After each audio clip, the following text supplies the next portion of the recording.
Hello my dear friends, very good evening to all of you. Welcome to career well. So guys, हम लोग पढ़ रहे थे atom bomb.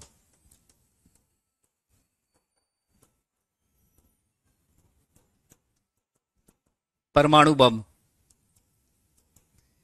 और actually में परमाणु बम क्या है? तो uncontrolled nuclear fission chain reaction है। पढ़ा आपने? परमाणु बम क्या था?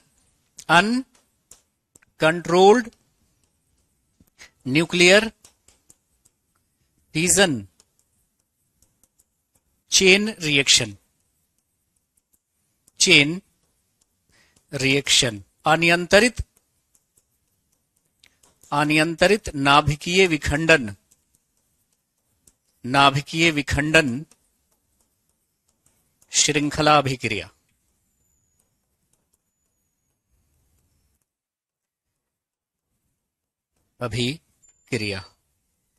यानी हमने न्यूक्लियर फिजन रिएक्शन को खुलेआम तबाही करने के लिए छोड़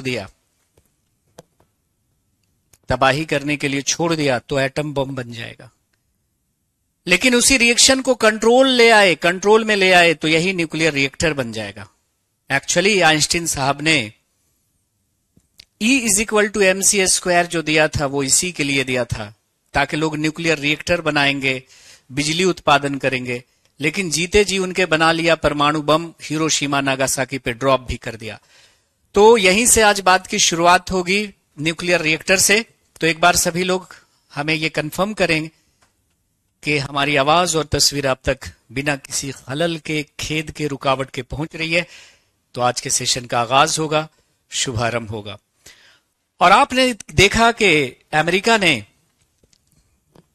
6 अगस्त 1945 को पहला परमाणु बम ड्रॉप किया, और उस परमाणु बम का नाम था लिटिल बॉय, जिसमें यूरेनियम 235 का इस्तेमाल किया, जिसमें लगभग 80,000 लोग इमीडिएट मारे गए। बाद में बहुत सारे लोग रेडिएशन या विकिरण के द्वारा मारे गए। 3 दिन के बाद नागासाकी पर दूसरा बॉम्ब गिराया गया जिसका नाम था फैटमैन, जिसमें प्लूटोनियम 239 का इस्तेमाल किया गया था। तो सभी कह रहे हैं कि सब कुछ क्लियर है। तो आज के सेशन की शुरुआत होगी। प्रेम साहब हमारे साथ हैं। राजेश कह रहे हैं कि क्रिस्टल क्लियर है, आवाज भी बिल्कुल साफ है। तो फिर बारूद हवा में फैल गए, शहरों में तो बारूदों का मौसम है, गांव चलो ये अमरूदों का मौसम है। तो यहां से एटम बॉम्ब में जो था, पहला जो परमाणु बॉम्ब था, याद कर लीजिएगा, 6 अगस्त 1945 को जो बॉम्ब गिराया गया था उसका नाम था लिटिल बॉय, जिसमें यूरेनियम 235 का इस्तेमाल किया गया था। और 9 अगस्त 1945 को नागासाकी पे जो बॉम्ब गिराया गया था उसका नाम था फैटमैन, जिसमें प्लूटोनियम 239 का इस्तेमाल किया गया था। ठीक है। अनकंट्रोल्ड कैसे हो रहा था? देखो, ये था यूरेनियम और इस पे हमने न्यूट्रॉन का अटैक करवाया। तो प्रत्येक यूरेनियम 3-3 न्यूट्रॉन निकालेगा। ये न्यूट्रॉन फिर फ्रेश यूरेनियम को छेड़ेंगे और इससे फिर 3-3 न्यूट्रॉन निकलेंगे ना। ये भी जो है 3-3 न्यूट्रॉन निकालेंगे।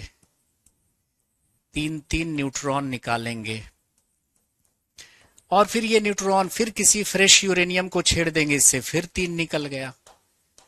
तो इस तरह से ये चेन रिएक्शन बनता चला जा रहा है, श्रृंखला अभिक्रिया, और ये अनियंत्रित है।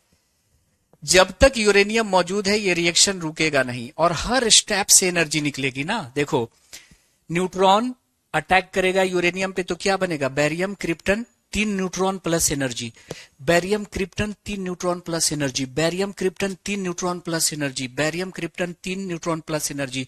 और ये एनर्जी फ्रैक्शन ऑफ सेकंड में इतनी ज्यादा होगी कि एक जबरदस्त क्या होगा? ब्लास्ट होगा। यानी ये बन रहा था uncontrolled nuclear fission chain reaction. यही था आपका atom bomb my dear friends, यही था आपका एटम बॉम्ब। ठीक है, एटम बम, परमाणु बम। लेकिन इसी रिएक्शन को हमने कंट्रोल कर लिया तो बन जाएगा आपका एटॉमिक रिएक्टर। तो हम लोग यही तो पढ़ रहे थे, एटॉमिक रिएक्टर पढ़ रहे थे, या न्यूक्लियर रिएक्टर भी इसको लिख देते हैं, कई लोग इसको न्यूक्लियर रिएक्टर भी लिख देंगे। न्यूक्लियर रिएक्टर, परमाणु भट्ठी।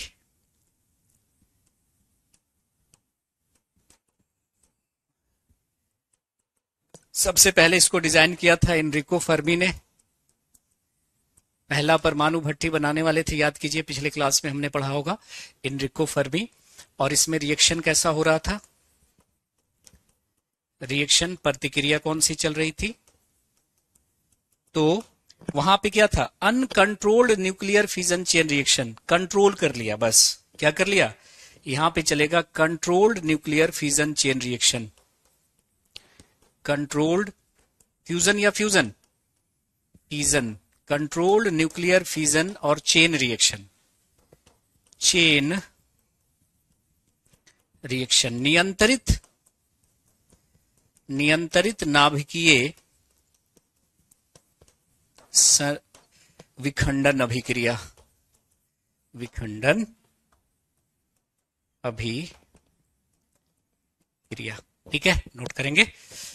तो दोनों में, एटम बम में और परमाणु बम में क्या फर्क है, वहां पे क्या चल रहा है, देखो परमाणु बम में क्या चल रहा है, uncontrolled nuclear fission chain reaction, देखो ये अनकंट्रोल्ड, हमने इस रिएक्शन को तबाही मचाने के लिए छोड़ दिया, ऐसे आवारा छोड़ दिया, मचाओ जितनी तबाही मचानी है, लेकिन इसी रिएक्शन को हमने क्या कर लिया, कंट्रोल कर लिया, नियंत्रित कर लिया, तो यही आपका एटॉमिक रिएक्टर कहलाएगा।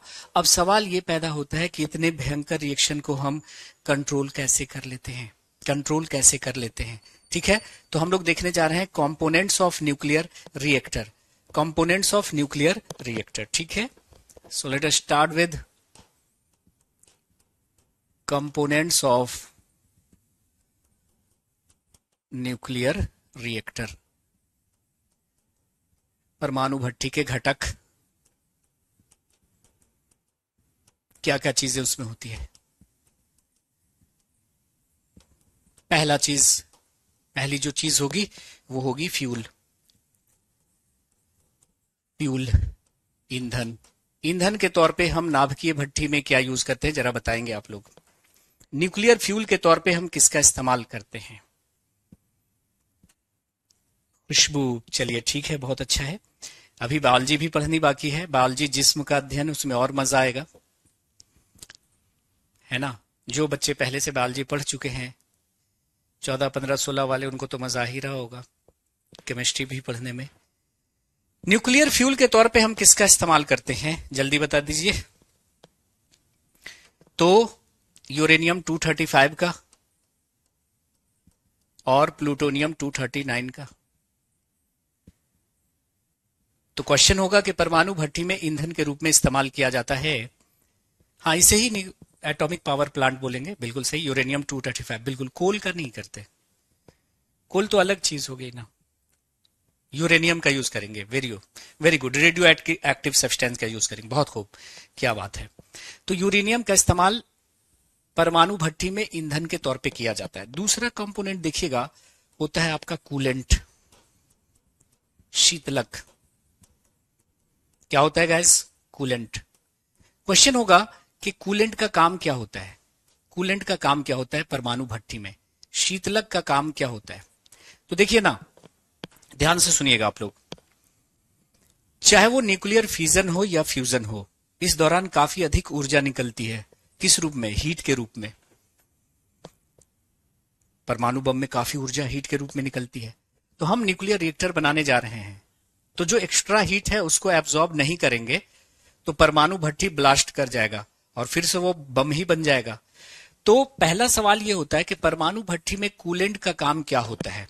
तो कूलेंट का काम होता है, लिख लीजिएगा, it absorbs extra heat, it absorbs extra heat. Coolant का काम क्या होता है, अतिरिक्त ऊष्मा को अवशोषित करना, अतिरिक्त ऊष्मा को अवशोषित करते हैं, अवशोषित करते हैं। एक तो सवाल ये हो गया। कि भाई परमाणु भट्ठी में कूलेंट का फंक्शन क्या होता है। तो ये एक्स्ट्रा हीट को एब्जॉर्ब करेगा ताकि परमाणु भट्ठी ब्लास्ट ना करे और फिर से परमाणु बम ना बन जाए। दूसरा सवाल, परमाणु भट्ठी में कूलेंट के तौर पे हम किन किन पदार्थों का इस्तेमाल करते हैं। Which of the following substances are used as coolant in a nuclear reactor. परमाणु भट्ठी में किन का इस्तेमाल जो है वो कूलेंट के तौर पे किया जाता है। तो एग्जाम्पल जरा आप लोग बताते हैं, चलते हैं।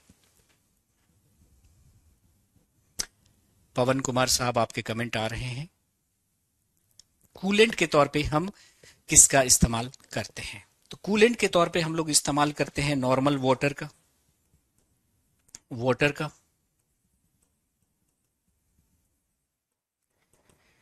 एक तरफ से ठंडा पानी पास करेंगे, गर्म होकर बाहर निकलेगा।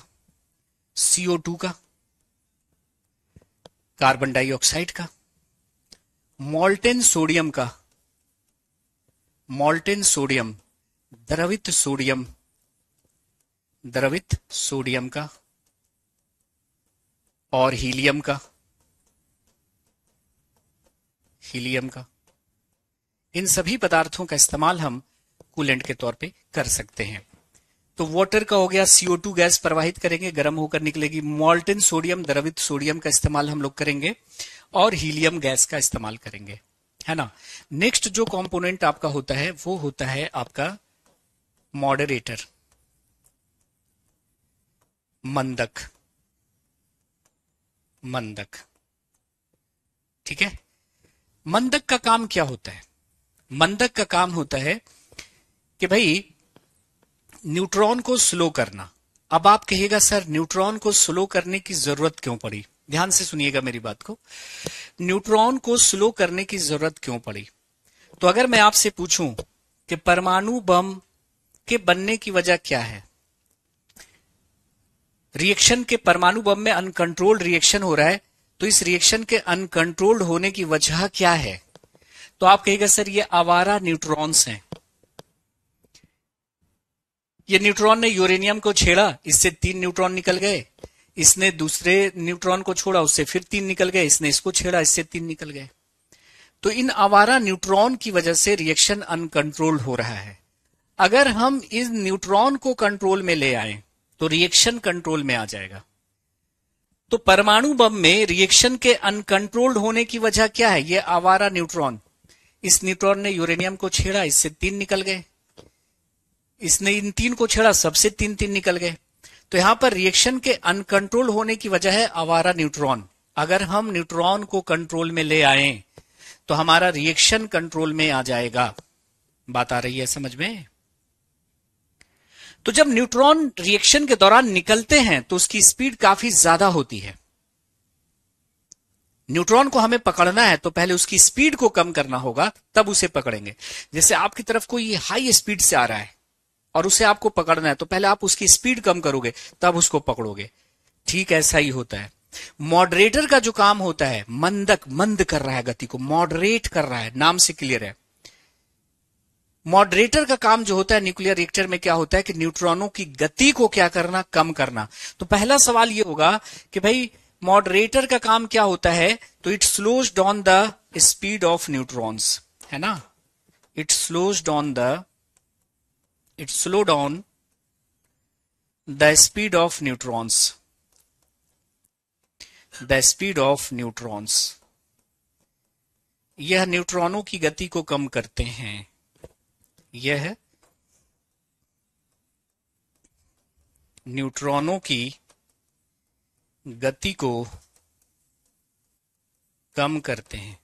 तो पहला सवाल ये होगा कि भाई मॉडरेटर का काम क्या होता है, तो न्यूट्रॉनों की गति को कम करना।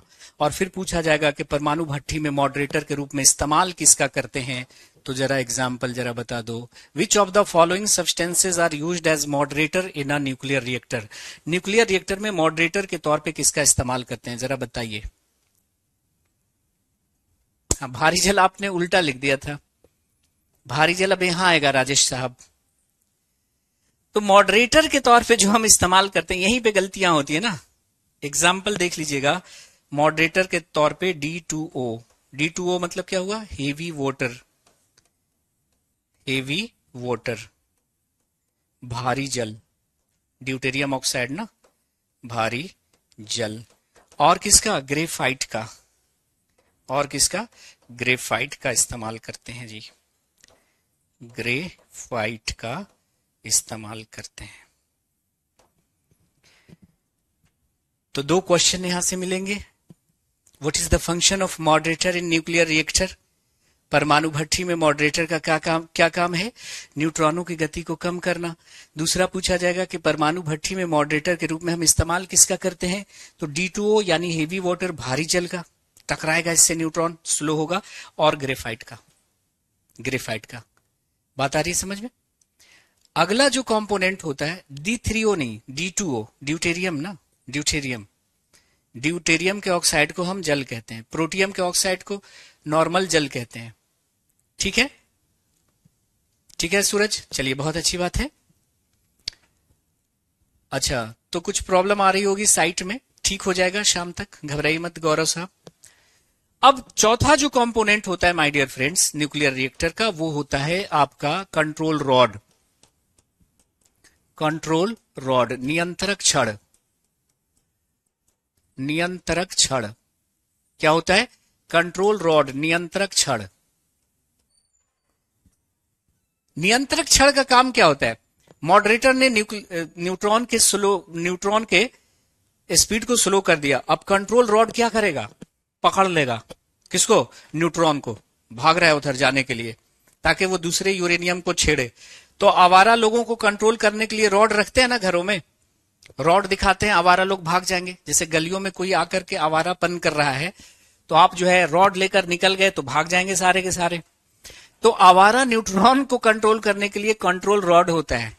कंट्रोल रॉड का काम क्या होता है? It absorbs extra neutron, it absorbs extra neutrons, यह अतिरिक्त न्यूट्रॉनों को अवशोषित करता है। नियंत्रक छड़ का काम क्या होता है? न्यूट्रॉनों को अवशोषित करना, अतिरिक्त जो एक्स्ट्रा है, अतिरिक्त न्यूट्रॉनों को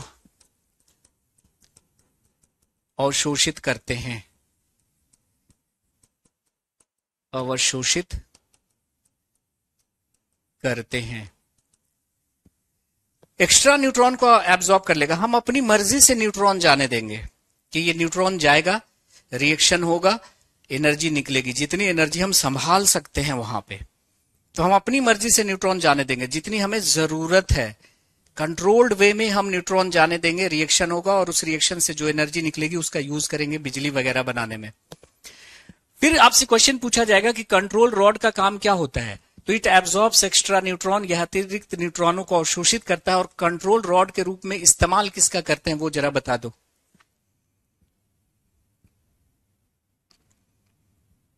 फ्यूल का यूज, जिस पे रिएक्शन होगा, यूरेनियम पे रिएक्शन करने के लिए चाहिए ना, तो यूरेनियम और प्लूटोनियम को एज अ फ्यूल के तौर पे यूज करते हैं।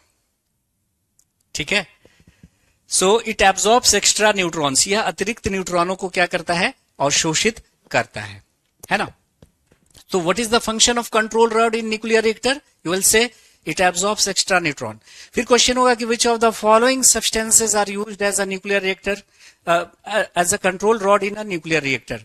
तो उत्तर हो जाएगा कैडमियम रॉड, कैडमियम रॉड,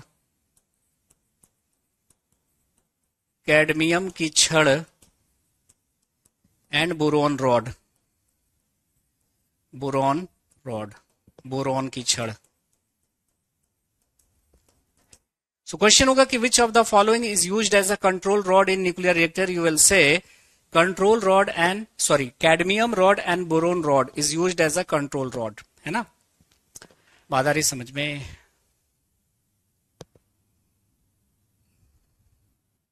ऐसे नहीं कर सकते ना यूरेनियम का यूज कि हम जो है पेट्रोल की जगह यूरेनियम ले लिया।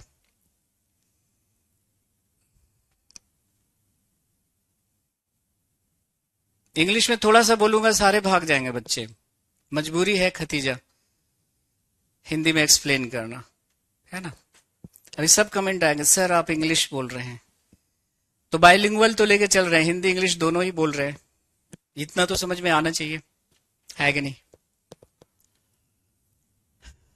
क्लियर हुआ। नेक्स्ट आपका जो कंपोनेंट है वो है आपका शील्डिंग। फिफ्थ ना, फिफ्थ होगा आपका शील्डिंग, परिरक्षक। शील्डिंग क्या होती है कि हम न्यूक्लियर रिएक्टर को कंक्रीट, स्टील और लेड की दीवारों से घेर देते हैं। तो न्यूक्लियर रिएक्टर के चारों ओर हम एक दीवार खड़ी करेंगे कंक्रीट, स्टील और लेड की। आप जानते हैं कि ये जो लेड होता है, पीबी, लेड,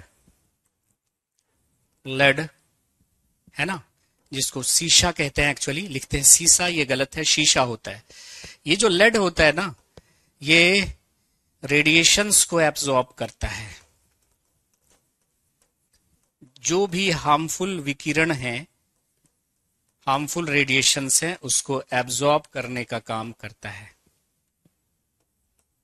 अवशोषित करने का कार्य करता है।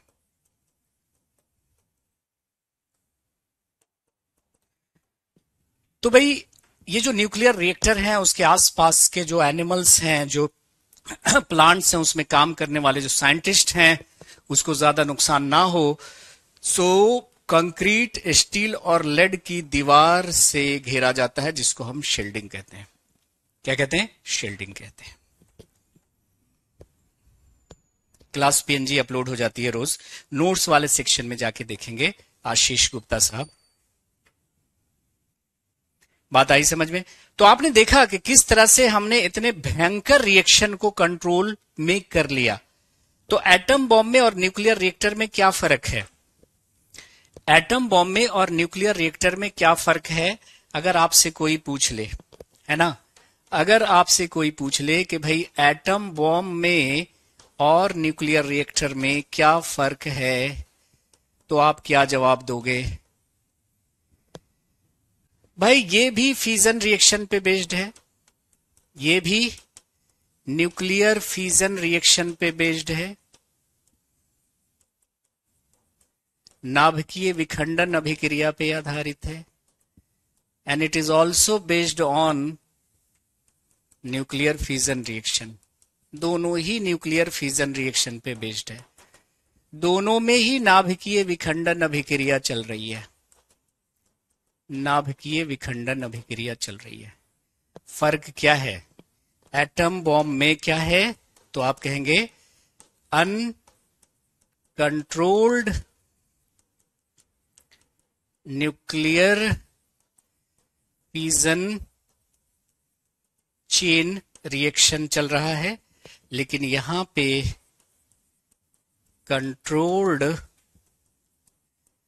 न्यूक्लियर फिजन चेन रिएक्शन चल रहा है। So here we have uncontrolled nuclear fission chain reaction, but when we talk about the nuclear reactor, here controlled nuclear fission chain reaction takes place. So this is the basic difference between atom bomb and nuclear reactor. तो यहां पे क्या हो रहा है? अनियंत्रित नाभिकीय संलयन, अनियंत्रित नाभिकीय संलयन अभिक्रिया, है ना, अनियंत्रित नाभिकीय संलयन अभिक्रिया, यहां पर सॉरी, नाभिकीय विखंडन अभिक्रिया, अनियंत्रित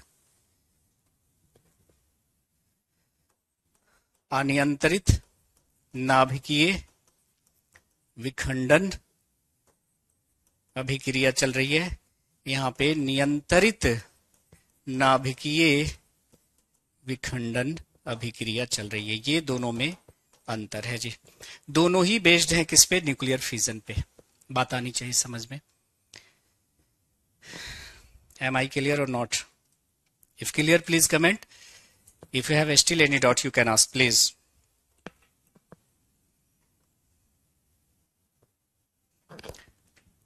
क्लियर है सबको? तो यहां पे क्या हो रहा है? अनियंत्रित नाभिकीय विखंडन श्रृंखला अभिक्रिया, अनियंत्रित नाभिकीय विखंडन श्रृंखला अभिक्रिया, श्रृंखला अभिक्रिया, और यहां पे नियंत्रित नाभिकीय विखंडन, नियंत्रित नाभिकीय विखंडन श्रृंखला अभिक्रिया चल रही है। ओके, ये बेसिक डिफरेंस हो गया। तो हमारा न्यूक्लियर फिजन खत्म हो गया जी, न्यूक्लियर फिजन खत्म हो गया। कोई भी क्वेश्चन होगा यहां से बन जाएगा आपके लेवल का, ठीक है। हाँ, हर समय रेडियो एक्टिव है ना, इसका फ्यूल जो हम यूज कर रहे हैं, जिस पे रिएक्शन करवाएंगे, तो ये रेडियो एक्टिव है, तो उससे अल्फा बीटा गामा निकलती रहती है। तो एटम बम और न्यूक्लियर रिएक्टर दोनों ही न्यूक्लियर फिजन पे आधारित है, दोनों में न्यूक्लियर फिजन रिएक्शन ही चल रहा है। लेकिन फर्क क्या है, यहाँ पे अनकंट्रोल्ड है, यहाँ पे कंट्रोल है। कैसे कंट्रोल किया हमने देखा, हमने न्यूट्रॉन को कंट्रोल कर लिया, न्यूट्रॉन को पकड़ लिया, अपनी मर्जी से न्यूट्रॉन भेज रहे हैं, रिएक्शन हो रहा है, एनर्जी को हम यूज कर रहे हैं, ठीक है। चलिए अब हम बात करेंगे nuclear fusion reaction. Nuclear fusion reaction, नाभिकीय संलयन अभिक्रिया, नाभिकीय संलयन अभिक्रिया।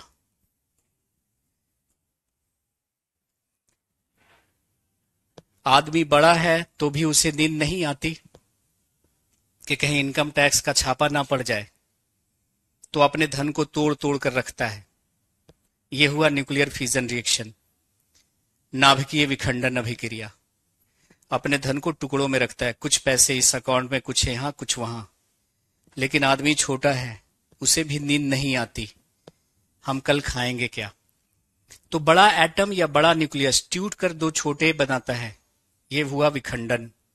दो छोटे एटम मिलकर एक बड़ा बनाएंगे, उसको क्या बोलेंगे, नाभिकीय संलयन अभिक्रिया। तो दो छोटे एटम या दो छोटे न्यूक्लियाई मिलकर क्या बनाएगा, एक बिग न्यूक्लियस बनाएगा, और इस दौरान भी काफी अधिक मात्रा में ऊर्जा मुक्त होगी।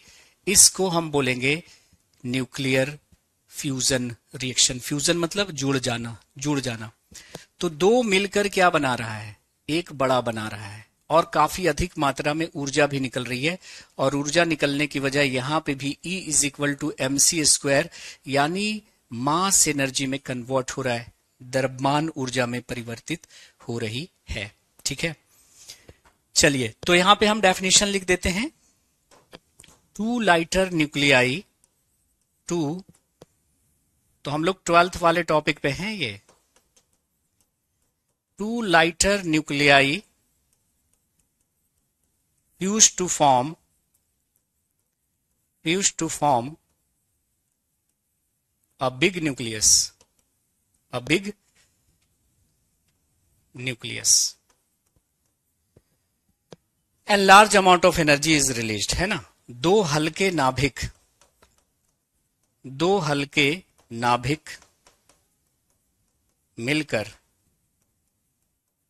मिलकर एक बड़े नाभिक का निर्माण करते हैं, एक बड़े नाभिक का निर्माण करते हैं।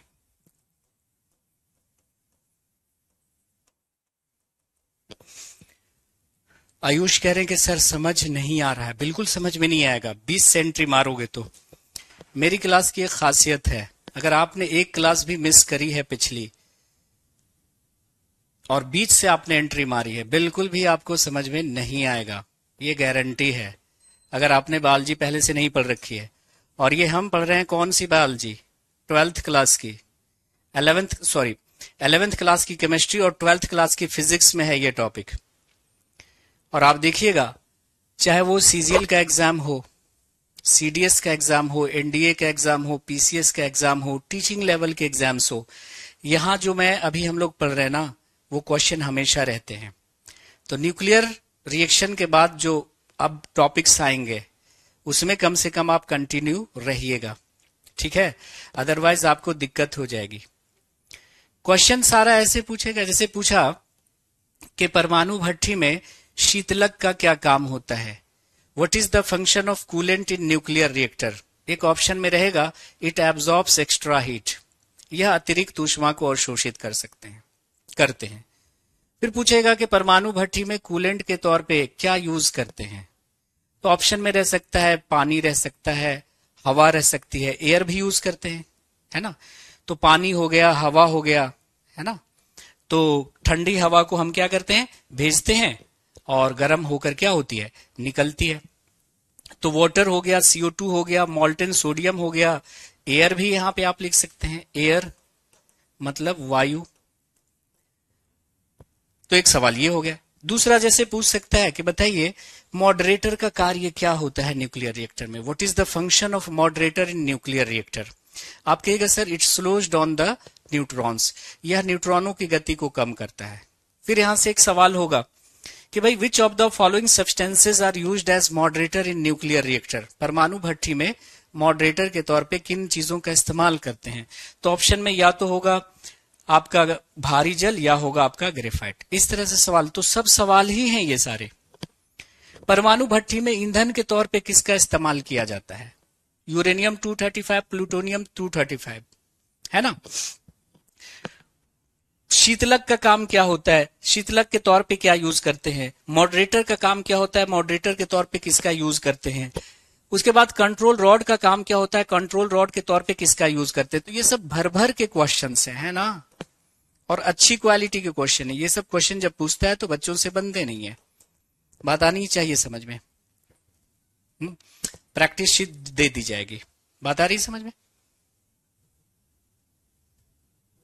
क्लियर। चलिए उसके बाद जैसे पूछ लिया जाए कि भाई शील्डिंग क्या होती है, तो शील्डिंग क्या होती है कि परमाणु भट्ठी को कंक्रीट, स्टील और लेड की दीवारों से घेरा जाता है। ठीक है, लेड क्यों यूज करते हैं, क्यों लेड जो है वो रेडिएशन को अवशोषित करता है। जो साइंटिस्ट होते हैं आपने देखा होगा, जो न्यूक्लियर रिएक्टर वगैरह में काम करते हैं, वो लेड के एप्रॉन पहने हुए रहते हैं। लेड जैसे डॉक्टर एप्रॉन पहन के रहते हैं ना कपड़े का, वो जो साइंटिस्ट हैं जो परमाणु भट्ठी में काम करते हैं उनको लेड का एप्रन दिया जाता है ताकि रेडिएशन जो आ रही है उसको एब्जॉर्ब किया जा सके, है ना। अब न्यूक्लियर रिएक्टर जो है बिजली बनाने के लिए हम इसका इस्तेमाल करते हैं, बिजली बनाने के लिए, ठीक है। तो ये जो अभी आपको बिजलियां मिल रही हैं वो सब किसकी वजह से मिल रही हैं, परमाणु भट्ठी के रूप में। तो हमने न्यूक्लियर फिजन देखा, अब फ्यूजन पे आते हैं। फिजन में क्या था कि एक बड़ा नाभिक टूटकर दो छोटे नाभिक बना रहा था। यहां पे दो हल्के नाभिक मिलकर एक बड़ा नाभिक बनाएंगे। क्यों क्यों बनाएंगे भाई, स्टेबल होने के लिए। ये एटम बहुत छोटा है तो वो क्या होता है, अनस्टेबल होता है, अस्थाई होता है। क्या होता है, अस्थाई होता है। तो दो छोटे एटम मिलकर एक बड़ा एटम बनाते हैं ताकि वो स्टेबल हो सके, अस्थाई हो सके। बात आ रही है समझ में। तो मकसद चाहे वो फिजन हो या फ्यूजन हो, दोनों रिएक्शन का मतलब होता है स्टेबिलिटी गेन करना, है ना, स्टेबल होना। जैसे मैंने कहा कि आदमी अगर बड़ा है तो उसको भी नींद नहीं आती डर से कि छापा ना पड़ जाए ईडी का, तो अपने धन को तोड़ के रखा उसने सुकून पाने के लिए, स्टेबल होने के लिए।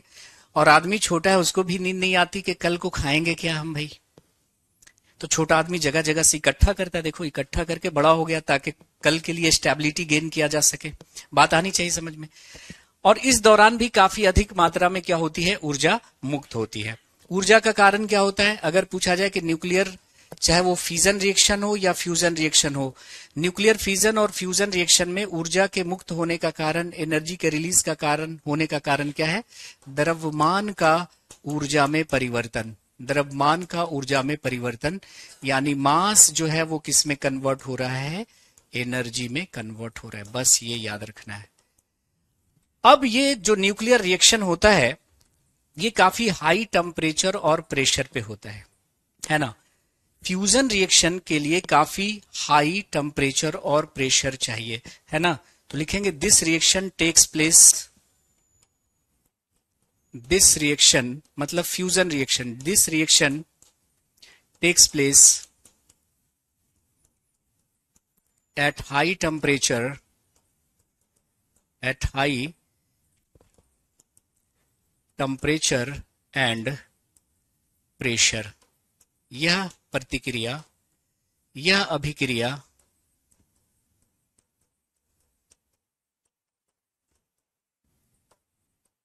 उच्च दाब एवं उच्च तापमान पर होती है। उच्च तापमान पर होती है, नॉर्मल टेम्परेचर और प्रेशर पे नहीं होगा। जैसे अगर क्वेश्चन पूछा जा रहा है कि सूर्य और तारों में कौन सी अभिक्रिया चल रही है, सूर्य और तारों में कौन सी अभिक्रिया चल रही है, तो उत्तर होगा न्यूक्लियर फ्यूजन रिएक्शन, है ना। तो जो सन है, जो स्टार्स हैं, सन भी आपका एक स्टार है, उसमें क्या हो रहा है, फ्यूजन या फ्यूजन रिएक्शन हो रहा है। तो याद कर लेना कि इन सन एंड स्टार्स, ये पूछा जाता है, in sun and stars nuclear fusion reaction takes place. Nuclear fusion reaction will occur और टेक्स प्लेस। सूर्य और तारों में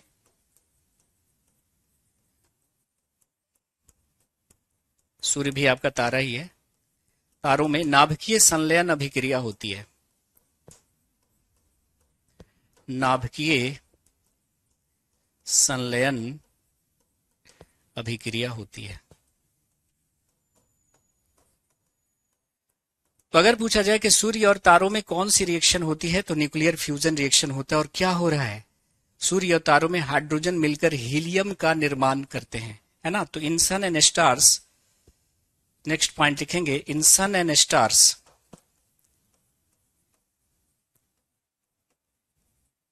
हाइड्रोजन fuses to form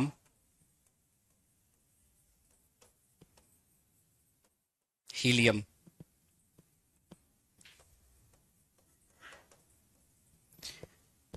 सूर्य और तारों में क्या हो रहा है, हाइड्रोजन मिलकर क्या बना रहा है, हीलियम बना रहा है। और इस दौरान ऊर्जा जो निकल रही है, उस ऊर्जा को बताने की जरूरत नहीं है। पूरी ब्रह्मांड में ऊर्जा का जो मात्र एक स्रोत है, वो क्या है, आपका सूर्य है। और सूर्य में कौन सी ऊर्जा, कौन सा रिएक्शन चल रहा है, फ्यूजन के फ्यूजन, तो कहेगा फ्यूजन। क्या हो रहा है, तो हाइड्रोजन मिलकर हीलियम बना रहा है। तो in sun and stars hydrogen fuse to form क्या, हीलियम। सूर्य और तारों में, हिंदी वाले लिख लेंगे, सूर्य और तारों में, जैसे जैसे मैं लिख रहा हूं वैसा ही ऑप्शन रहेगा। सूर्य और तारों में हाइड्रोजन मिलकर या हाइड्रोजन संलयित होकर, किताबी भाषा लिखना चाहते हैं तो हाइड्रोजन संलयित होकर हीलियम का निर्माण करते हैं, हीलियम का निर्माण करते हैं। राइटिंग समझ में आ रही है मेरी? मेरी राइटिंग थोड़ी अच्छी नहीं है, पर इतना लिख दे रहा हूं कि आपको समझ में आ जाएगा, ठीक है। ठीक है जी, राइटिंग आ रही है समझ में? तो हाइड्रोजन हाइड्रोजन मिलकर क्या बन रहा है, जुड़कर क्या बन रहा है, हीलियम बन गया, है कि नहीं। तो उसका प्रॉपर रिएक्शन होता है, वो रिएक्शन देखने की आपको जरूरत नहीं है। आयुष कह रहे हैं कि गर्लफ्रेंड बनाना चाहिए कि नहीं बनाना चाहिए। उनकी बातों का एतबार न कर, भूल कर भी उनसे प्यार न कर, वो कयामत तलक न आएंगे, उनके आने का इंतजार न कर। अभी आपके सांसों में, धड़कनों में, ख्वाबों में, ख्यालों में सिर्फ आपका एग्जाम होना चाहिए। आपकी गर्लफ्रेंड आपका एग्जाम है। अभी आपके रूम की दीवारों पर ये सब पॉइंट्स लिखकर चिपके हुए होने चाहिए चारों तरफ। बाद में आप जिसकी तस्वीर लगाना चाहते हैं लगा लीजिए, कोई नहीं रोकेगा। स्टूडेंट लाइफ में अय्याशी नहीं, थोड़ा मन को दबा के रखिए। अभी स्टूडेंट लाइफ में जो अय्याशी करता है वो सारी जिंदगी ऐश को तरस जाता है, और स्टूडेंट लाइफ में जिसने थोड़ा अपने आप को संभाल लिया वो जिंदगी भर ऐश करता है। एक वॉचमैन था और एक आईएएस ऑफिसर था। तो एक आईएएस ऑफिसर के बेटे ने पूछा उससे, अपने पिता से, कि पापा हम लोग रात भर सोते हैं, अपना वॉचमैन रात भर जागता है, तो उसके पिता ने उससे कहा कि जब मैं जागता था तो ये सोता था। बात आई समझ में? मतलब जब मैं जाग जाकर पढ़ाइयां कर रहा होता था उस समय ये सोता था, तो अब ये जिंदगी भर जागेंगे। और मैं कुछ दिन हमने अपनी नींद और जो है समस्या को त्यागा है, मतलब सुख को सुविधा को त्यागा है, तो अब जिंदगी भर हमारा आराम से गुजरेगा। तो एक शायर कहते हैं कि वही मंजिल को पा लेते हैं जो खारों पे चलते हैं। खार मतलब कांटा और गुल मतलब फूल। वही मंजिल को पा लेते हैं जो खारों पे चलते हैं। गुलों की सेज पर तो सोने वाले हाथ मलते हैं। गुलों की सेज पर तो सोने वाले हाथ मलते हैं। एक विडंबना है कि पढ़ाई का जो दौर है और आशिकी का जो दौर है वो सेम होता है। इसी उम्र में एक्चुअली आशिकी होती है और जिस उम्र में आप हैं उसी उम्र में पढ़ाई भी करनी होती है। तो आशिकी और पढ़ाई एक ही दौर में होता है, इसलिए थोड़ा मुश्किल है बच्चों के लिए, है ना। सभी के लिए ये काम मुश्किल है, लेकिन थोड़ा सा अपने आप कंट्रोल रखिए, सफलता आपको मिलेगी। घबराना नहीं है, निगेटिव लोगों से दूर रहिए, पॉजिटिविटी बना के रखिए। तो हमने क्या बोला कि सूर्य और तारों में हाइड्रोजन संलयित होकर किसका निर्माण कर रहे हैं? तो हीलियम का निर्माण कर रहे हैं। तो अगर मैं आपसे पूछूं कि ये जो सूर्य और तारे हैं उसमें क्या हो रहा है, इतना जो एनर्जी निकल रही है पूरे ब्रह्मांड में यही एनर्जी दे रहा है ना, उसमें कौन सा रिएक्शन हो रहा है? फिजन के फ्यूजन? तो कहिएगा सर फ्यूजन। क्या हो रहा है सन और स्टार्स में? तो हाइड्रोजन फ्यूज करके हीलियम का निर्माण कर रहे हैं, जिसकी वजह से एनर्जी रिलीज हो रही है। एनर्जी रिलीज हो रही है। हाइड्रोजन बॉम्ब किस पे आधारित है बताइए? हाइड्रोजन बॉम्ब किस पे आधारित है? न्यूक्लियर फ्यूजन रिएक्शन पे। तो इस बात को भी जरा लिख लेंगे, hydrogen bomb is based on, hydrogen bomb is based on nuclear fusion reaction. Nuclear fusion reaction. Hydrogen bomb नाभिकीय संलयन अभिक्रिया पर आधारित होता है। नाभिकीय संलयन अभिक्रिया पर आधारित होता है, आधारित होता है। तो हाइड्रोजन बॉम्ब जो है वो नाभिकीय संलयन अभिक्रिया पर आधारित होता है। और आप जानते हैं कि नाभिकीय संलयन अभिक्रिया है वो नॉर्मल टेम्परेचर और प्रेशर पे पॉसिबल नहीं है। इसके लिए काफी हाई टेम्परेचर और प्रेशर चाहिए, जो सन में मौजूद है। सन में हाई टेम्परेचर भी है और हाई प्रेशर है, और इस हाई टेम्परेचर और प्रेशर की वजह से हाइड्रोजन मिलकर हीलियम बना रहे हैं। यहां पे भी हाइड्रोजन है, पृथ्वी पे भी हाइड्रोजन है, लेकिन ये हीलियम बन रहा है क्या? नहीं बन रहा है। इसके लिए हाई टेम्परेचर और प्रेशर चाहिए, जो कि सन में मौजूद है। ठीक है। तो अगर मैं आपसे पूछूं कि हाइड्रोजन बॉम्ब ज्यादा डेंजरस या एटम बॉम्ब ज्यादा डेंजरस, आप कहेगा हाइड्रोजन बॉम्ब ज्यादा डेंजरस है। एक हाइड्रोजन बॉम्ब को स्टार्ट करने के लिए आपको एक एटम बॉम्ब ड्रॉप करना पड़ेगा। आप जब एक एटम बॉम्ब ड्रॉप करेंगे तब उतना टेम्परेचर और प्रेशर क्रिएट होगा, तब एक हाइड्रोजन बॉम्ब स्टार्ट लेगा। आप सोचो, एटम बॉम्ब अपने आप में इतना खतरनाक, हाइड्रोजन बॉम्ब को स्टार्ट करने के लिए एटम बॉम्ब ड्रॉप करना पड़ रहा है, वो कितना खतरनाक होगा। एटम बॉम्ब, हाइड्रोजन बॉम्ब की खोज किसने करी थी? हाइड्रोजन बॉम्ब की डिस्कवरी जरा बता दो। हाइड्रोजन बॉम्ब, हाइड्रोजन बॉम्ब की खोज, डिस्कवरी, जल्दी जल्दी आप लोग कमेंट करेंगे। खोज किसने करी थी? किसने बनाया था?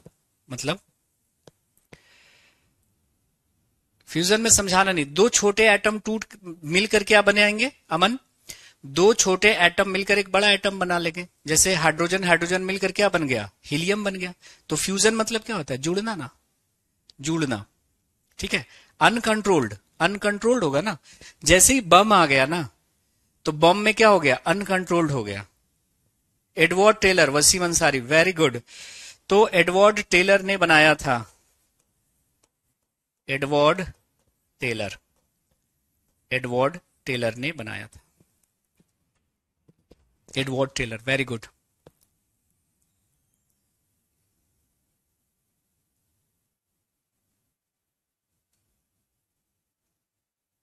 ठीक है, एडवर्ड टेलर।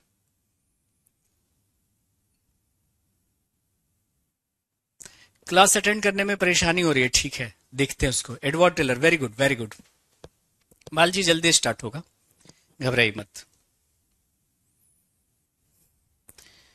सो ये हमारा न्यूक्लियर रिएक्शन हो गया। न्यूक्लियर रिएक्शन के बाद जो हम अपना टॉपिक स्टार्ट करेंगे, है ना, वो स्टार्ट होगा हमारा रेडियो एक्टिविटी। अभी हम न्यूक्लियर केमिस्ट्री पे ही चलेंगे। Subhash, you are right, very good, keep it up. Edward Teller ने, वेरी गुड। निशा, बिल्कुल टेलर साहब ने किया था, ठीक है, बहुत खूब बहुत खूब। नाउ अगला हमारा जो टॉपिक होने वाला है वो है रेडियो एक्टिविटी। तो न्यूक्लियर रिएक्शन में इतना ही पढ़ना है आपको, ज्यादा मत पढ़िएगा इधर उधर से, क्योंकि दुनिया भर के कंटेंट है मार्केट में, आपको कंफ्यूज नहीं होना है। जितना पढ़ा है उतना याद रखिएगा। रेडियो एक्टिविटी, हिंदी में लिखते हैं इसको रेडियो सक्रियता, रेडियो सक्रियता, या इसको कहते हैं रेडियो धर्मिता, रेडियो धर्मिता, radioactivity, radioactivity. Radioactivity क्या है माय डियर फ्रेंड्स, वो जरा देखिएगा यहाँ पे। हाँ बिल्कुल आएंगे चैप्टर, बिल्कुल आएंगे। जो मैं पढ़ा रहा हूं मतलब वहां से क्वेश्चन मिलेगा ही मिलेगा। आप कोई भी एग्जाम दे रहे हो सोनू, आप उसका प्रीवियस ईयर का क्वेश्चन बैंक लेके देखो, क्वेश्चन की भरमार होगी इन सब जगहों से, ठीक है। चलिए, क्लासेस मैनेज हो गई तो धीरे धीरे अपना जो मतलब बैकलॉग है उसको टाइम निकाल कर पूरा कीजिए, यही एक तरीका है। रेडियो एक्टिविटी क्या है देखो, ये मान लिया कि कोई आदमी है, ये कोई लड़का है, ठीक है, एक बॉय है,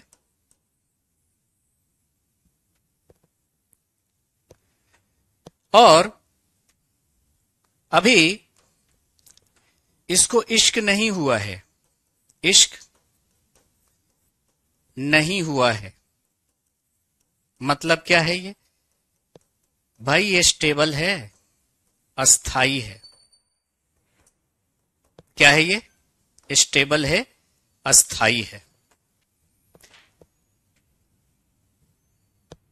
घर से स्कूल, स्कूल से घर, घर से कॉलेज, अस्थाई लड़का है ये।